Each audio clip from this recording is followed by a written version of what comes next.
After I finished my PhD, there's a few career paths that most of us would take. As a postdoctoral research fellow, to stay in academia, to do research, I felt like it's time to explore something new.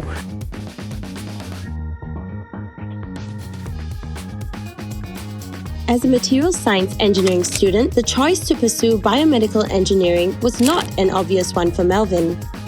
The turning point came when he took a module on drug delivery systems in the final year of his bachelor study. I saw the opportunity to use what I learned to be involved in a field where it can really directly impact people's life. Interesting how everything lined up. Because back then, actually my mom got diagnosed with cancer. We were talking to the doctors and explored different paths of treatments and all.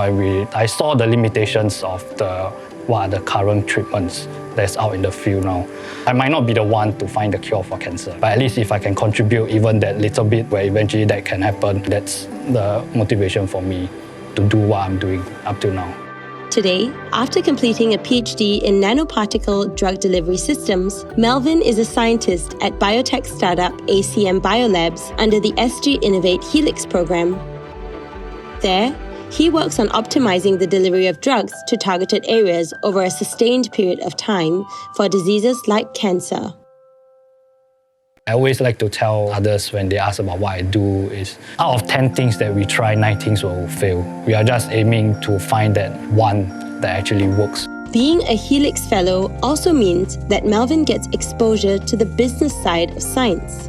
I was also involved in a couple of meetings together with potential investors. They are not concerned about the in-depth details, scientific details. What they want to know is what's our runway, applications, is it better than what is out there? Rather than I'm just good at just doing lab and do optimization. But it also gives me a perspective to always keep in the back of my mind what are the other things that are also important in a biotech company. I did consider joining bigger pharmas where you can just hop on and be part of their whole process. I will be just a small fish in a big pond. That's a small part in the whole company where they already have the whole process going. We always have the impression that doing research in industry is going to be very different. It's going to be much fast-paced, whether or not I can keep up with it. With Helix program, we know that at least I have 1 year with the company where I can just try my best to see whether or not that is the experience that I would want in my career. And that will lead to us having more confidence to take that step.